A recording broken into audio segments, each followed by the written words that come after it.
Hi friends, இன்றைக்கி மே 10 வெள்ளிக்கிழமை ஆஹா கல்யாணம் சீரியலில் என்ன நடக்க போகுது அப்படின்றத பற்றி பார்த்துடலாம். இப்போ வந்து பார்த்திங்கன்னா பிரபா வந்து விஜயை லவ் பண்ணுற விஷயம் கோட்டீஸ்வரிக்கும் தசரதனுக்கும் வந்து தெரிஞ்சிடுச்சு. பிரபாவை வந்து சமாதானப்படுத்திட்டு மகா வாழ்க்கைக்கும் ஐஸ்வர்யா வாழ்க்கைக்கும் எந்த பிரச்சனையும் இருக்கக்கூடாது அப்படின்ற மாதிரி 2 பேரும் வந்து சமாதானப்படுத்திடுறாங்க. பிரபாவுமே அவங்களோட முடிவில் கொஞ்சம் தெளிவாக இருக்காங்க. இருந்தாலுமே கொஞ்சம் அழுதுகிட்டே தான் இருக்காங்க.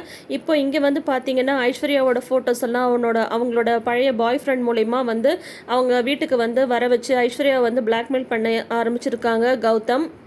ஐஸ்வர்யாக்கே தெரியாமல் அவங்க ரூமில் வந்து கேமராஸ் வந்து வச்சுட்டு அந்த ஃபோட்டோஸ் ஒவ்வொன்றா வரும்போது ஐஸ்வர்யா வந்து எப்படி வந்து ரியாக்ட் பண்ணுறாங்க அப்படின்றதெல்லாம் இந்த கௌதம் வந்து பார்த்துட்ருக்காரு.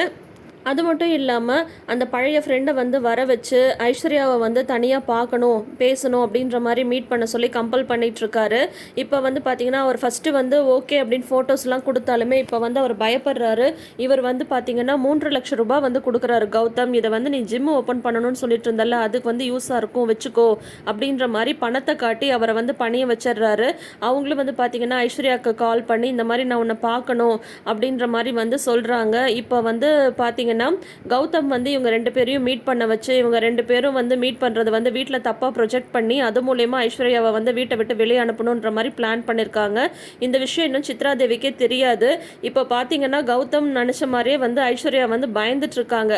என்னன்னா அவங்க நான் முதல்லாம் தப்பு பண்ணேன், அப்போ வந்து எந்த பயமுமே இல்லாமல் இருந்தேன், இப்போ நான் எந்த தப்புமே பண்ணல, எப்பயோ எடுத்த ஃபோட்டோஸை வந்து இவன் ஏன் இப்போ அனுப்பிட்டுருக்கான்னு தெரியல, இந்த விஷயத்த நான் வீட்டில் சொன்னாலும் யாரும் நம்பவும் மாட்டாங்க, ஏற்கனவே ஒரு தப்பு பண்ணிட்டு அதுலேருந்து இன்னும் நான் வெளியில் வர முடியாமல் தவிச்சிட்ருக்கேன், இனிமேல் தப்பே பண்ணக்கூடாதுன்னு நினச்சிட்ருக்கேன், ஆனால் இப்போ இந்த மாதிரி ஒரு சிக்கல் வந்திருக்கே, இதை நான் யார்கிட்ட சொல்ல முடியும், யாருமே நம்ப மாட்டாங்களே, இப்போ என்ன பண்ணுறதுன்னு புரியல, கடவுளே நீ தான் எனக்கு வந்து ஹெல்ப் பண்ணணும், இந்த பிரச்சனையிலேருந்து நான் எப்படியாவது தப்பிக்கிற மாதிரி பார்த்துக்கோ, இவன் ஏன் தேவையில்லாமல் இந்த பழைய ஃபோட்டோஸ்லாம் அனுப்பிட்டுருக்கான்னு தெரியலையேன்ட்டு ஐஸ்வர்யா வந்து புலம்பிட்டுருக்காங்க.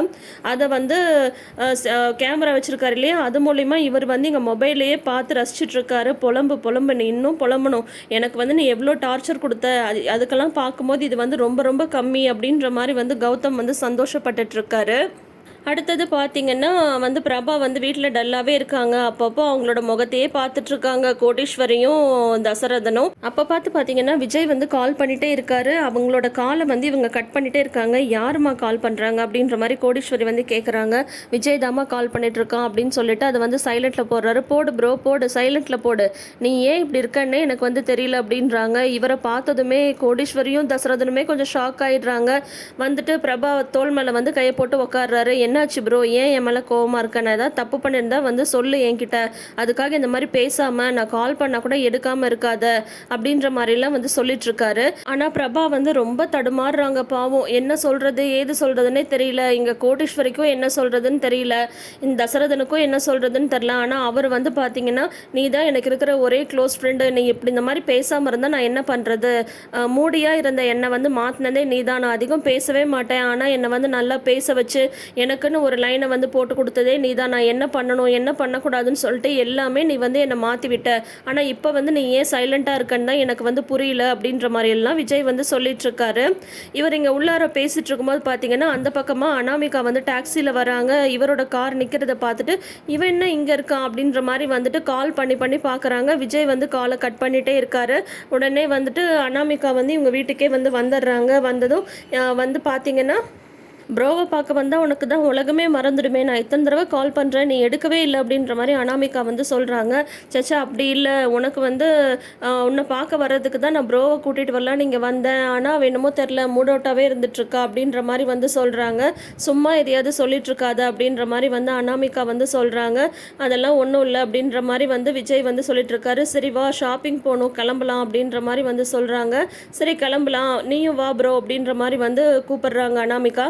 உன்னை வந்து இல்லை நீங்கள் போயிட்டு வாங்க, எனக்கு ரொம்ப தலைவலியாக இருக்குது அப்படின்ற மாதிரி பிரபா வந்து சொல்லிடுறாங்க. சரி அப்போ நம்ம மட்டும் போகலாம் அப்படின்ற மாதிரி சொல்லிட்டு இவங்க 2 பேரும் கிளம்புறாங்க. விஜய் வந்து வெளியில் வந்ததுக்கப்புறம் அனாமிகா வந்து நான் போய் தண்ணி குடிச்சிட்டு வரேன், எனக்கு தாகமாக இருக்குது அப்படின்னு சொல்லிட்டு உள்ளே வந்து வராங்க. எனக்கு தாகமாக இருக்கு ஆண்டி, கொஞ்சம் தண்ணி கொடுங்க அப்படின்னு சொல்லி கேட்டதும், பாருமா வீட்டுக்கு வந்த பொண்ணுக்கு தண்ணி கொடுக்கணும்னு கூட தோணல பாரு அப்படின்னு சொல்லிட்டு கோடீஸ்வரி கொண்டு வர போகிறாங்க. அப்போ வந்து பார்த்தீங்கன்னா வந்து கோடீஸ்வரி வந்து பிரபா நீ போய் தண்ணி எடுத்துகிட்டு வா, என் கையெல்லாம் அழுக்காக இருக்குது அப்படின்ற மாதிரி வந்து சொல்கிறாங்க. பிரபா உள்ளே போனதும் பார்த்தீங்கன்னா கோடீஸ்வரிட்ட வந்து அனாமிகா வந்து ஒரு விஷயத்தை வந்து சொல்கிறாங்க. ஆன்ட்டி நான் சொல்கிறேன்னு தப்பாக எடுத்துக்காதீங்க. விஜயும் ப்ரோவும் வந்து எவ்வளோ க்ளோஸ் ஃப்ரெண்ட்ஸுன்றது எனக்கு வந்து தெரியும். ஆனால் பார்க்குற மற்றவங்களுக்கு வந்து அது வந்து புரியாது. இவங்க 2 பேரும் இவ்வளோ க்ளோஸாக இருக்கிறது வந்து சில பிரச்சனைக்கெலாம் வழிவகுக்கும். இதை வந்து சொல்கிறது தப்பாக சரியான்னு கூட எனக்கு தெரியல. ஆனால் எங்கள் கல்யாணம் வந்து நல்லபடியாக நடக்கணும். எந்த பிரச்சனை எதுவும் வரக்கூடாது. அதனால் இவங்க 2 பேரோட ஃப்ரெண்ட்ஷிப் வந்து எப்படி இருக்கணுமோ அந்த லிமிட்டில் வந்து நீங்களே பார்த்து வைங்க அப்படின்ற மாதிரி வந்து சொல்லிடுறாங்க. எனக்கு வந்து புரியுது அவங்க ஃப்ரெண்ட்ஷிப்பு. ஆனால் மற்றவங்களுக்கு வந்து அது புரியாது இல்லையா அப்படின்ற மாதிரி அனாமிகா வந்து பிரபாவை கொஞ்சம் விலகி இருக்க சொல்லுங்கன்ற மாதிரி மேலோட்டமாக சொல்லிடுறாங்க. பிரபாவும் அதை வந்து கேட்டுடுறாங்க. கேட்டுட்டு வெளியில் வந்ததும் தண்ணி குடிச்சிட்டு சரி நான் கிளம்புறேன் ப்ரோ அப்படின்ற மாதிரி சொல்லிட்டு கிளம்பிடுறாங்க. பிரபாவுக்கும் ரொம்ப கஷ்டமாக போயிடுது, கோட்டீஸ்வரிக்கும் ரொம்ப கஷ்டமாக போயிடுது. அதுக்கப்புறம் பார்த்திங்கன்னா அங்கே வீட்டில் வந்து மகா வந்து ரொம்ப டல்லாக யோசிச்சுட்ருக்காங்க. அப்போ காயத்ரி வந்து வராங்க. ஏன் மகா ஏன் இவ்வளோ டல்லாக இருக்க, என்ன விஷயம் அப்படின்ற மாதிரி கேட்கும்போது, இல்லை எனக்கு வந்து இப்போது வேறு எந்த விஷயமுமே தோணல. தாத்தாவை பார்த்துட்டு டாக்டர் வந்து சொல்லிட்டு போனாங்க இல்லையா, அந்த ஒரு விஷயம் மட்டும்தான் தோணுது சின்னத்தை. என்னால் தானே இவ்வளோ பிரச்சனை, என்னால் தானே தாத்தா வந்து இவ்வளோ டென்ஷன் ஆகி இப்போ அவர் உடம்பு முடியாமல் இருக்கார் அப்படின்ற மாதிரி வந்து சொல்கிறாங்க. உடனே வந்து காயத்ரி வந்து சொல்கிறாங்க, உன் மேலே யாருக்கும் எந்த கோவமும் இல்லை மகா, ஆனால் வருத்தம் தான் இருக்குது. ஐஸ்வர்யாவை பற்றி எல்லாருக்குமே தெரியும். அவள் வந்து இந்த மாதிரி ஒரு விஷயம் பண்ணது வந்தால் யாருமே நாங்கள் வந்து தப்பாக வந்து நினைக்கல. ஏன்னா அவளோட குணமே அப்படிதான். அவள் போய் பேசுவா, எல்லாமே பண்ணுவா. ஆனால் நீ வந்து எந்த சூழ்நிலையிலையும் யாரையும் ஏமாற்ற மாட்ட, யார்கிட்ட இருந்தும் எந்த உண்மையும் மறைக்க மாட்ட. ஆனால் நீ வந்து இந்த விஷயத்தை மறைச்சதை தான் இந்த வீட்டில் இருக்கிறவங்க யாராலையும் ஏற்றுக்க முடியல. அதனால தான் எல்லாரும் வந்து வருத்தத்தில் இருக்காங்க. நீ ஒன்றும் கவலைப்படாத, கொஞ்ச நாள் எல்லாம் சரியாக போயிடும் அப்படின்ற மாதிரி சொல்கிறாங்க. இல்லைத்த நான் அதை பற்றி கூட இப்போ வந்து யோசிக்கல. தாத்தாக்கு வந்து உடம்பு எப்படியாவது நல்லா ஆகணும். கொஞ்சம் யோசிச்சு பாருங்கள். எனக்கு ஒரு விஷயம் வந்து தோணுது. இந்த வீட்டில் எல்லாருமே வந்து அவங்கவுங்க வேலையாக ஓடிட்டே இருக்கோம். அப்பப்போ தாத்தாட்ட போயிட்டு ஜஸ்ட்டு பேசிட்டு மட்டும் வந்துட்டு உங்கள் மேலே அன்பாக தான் இருக்கும்ன்ற மாதிரி காட்டிடுறோம். ஆனால் அவர் கூட யாருமே டைம் ஸ்பெண்ட் பண்ணுறதே இல்லை. அந்த நிலைமை வந்து மாறணும். எல்லாருமே தாத்தா கூட வந்து டைம் ஸ்பெண்ட் பண்ணணும். அப்போ மட்டும்தான் தாத்தாவோட மனசு வந்து சந்தோஷமாக இருக்கும். அப்போ தான் அவரோட உடம்பும் வந்து சரியாகும் அப்படின்ற மாதிரி மகா வந்து காயத்ரிகிட்ட வந்து சொல்லிகிட்ருக்காங்க. அப்புறம் பார்த்திங்கன்னா நைட் லானில் வந்து எல்லோரும் உட்காந்துட்ருக்காங்க.